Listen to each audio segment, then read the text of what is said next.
और आज के एपिसोड में हम बात करने वाले हैं इस काम को करने वाले राजा चंद्रगुप्त मौर्य के बारे में। चंद्रगुप्त मौर्य के कहानी की शुरुआती पहलू आज भी एक रहस्य है। उनका जन्म 340 ईसा पूर्व के अराउंड मगध राज्य में ही हुआ था। कुछ का मानना है कि वो काफी हम्बल बैकग्राउंड से आते थे, शायद एक नीची जाति के भी थे, और कुछ का मानना है कि वो एक क्षत्रिय परिवार को बिलोंग करते थे।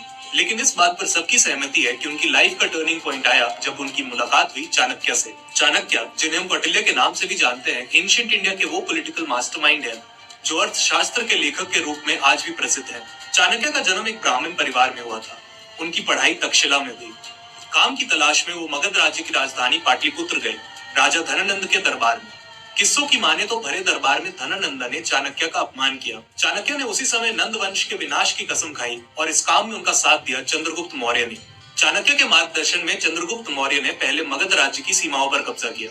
गुप्तचरों का इस्तेमाल करते हुए चाणक्य और चंद्रगुप्त की जोड़ी ने मगध और आसपास के कई राज्यों से युवाओं को इकट्ठा किया जो धननंद के भ्रष्ट और अत्याचारी राज से परेशान थे। चंद्रगुप्त ने अपने सैन्य कौशल को दर्शाते हुए धननंद की विशाल सेना को हराकर पाटलिपुत्र पर कब्जा किया और 322 ईसा पूर्व में सिर्फ 21 साल की उम्र में मगध राज्य के राजा बने। यहाँ से मगध राज्य को एक विशाल साम्राज्य बनाने का सिलसिला शुरू हुआ। जब चंद्रगुप्त राजा बने तब मगध बिहार और पूर्वी उत्तर प्रदेश तक फैला हुआ था। उनके गद्दी संभालने से 3 साल पहले सिकंदर भारत में 2 साल युद्ध करके वापस लौट चुके थे। इसके चलते नॉर्थ वेस्ट इंडिया में फैली पॉलिटिकल इंस्टेबिलिटी का फायदा उठाते हुए चंद्रगुप्त ने अपनी साम्राज्य की सीमा को तेजी से पंजाब तक बढ़ाया। 305 ईसा पूर्व में सिकंदर के उत्तराधिकारी सिल्यूकस से चंद्रगुप्त मौर्य की जंग हुई।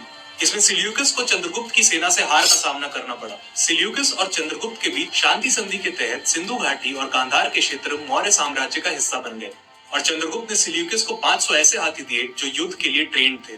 चंद्रगुप्त का विशाल साम्राज्य हिमालय से लेकर विंध्य पर्वतमाला और अफगानिस्तान से लेकर बंगाल तक फैला हुआ था। चाणक्य और उनके अर्थशास्त्र के मार्गदर्शन में चंद्रगुप्त ने एक शक्तिशाली केंद्र सरकार की स्थापना की।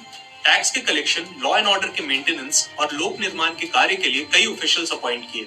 व्यापार को आसान बनाने के लिए एक सिंगल करेंसी लेकर आए और अपने राज्य में रोड्स और कई इरिगेशन सिस्टम्स बनवाए। उनकी राजधानी पाटलिपुत्र अपनी भव्यता के लिए मशहूर थी। अपने राज्य की इंटरनल और एक्सटर्नल सिक्योरिटी के लिए गुप्तचरों का एक बड़ा नेटवर्क भी क्रिएट किया। अपने राज के अंतिम काल में इन्होंने जैन धर्म को अपनाया। माना जाता है कि एक ऋषि ने भारत में एक भयंकर अकाल की भविष्यवाणी की थी। जब वो अकाल आया तो चंद्रगुप्त अपनी प्रजा की भूख को देखकर विचलित हो गए।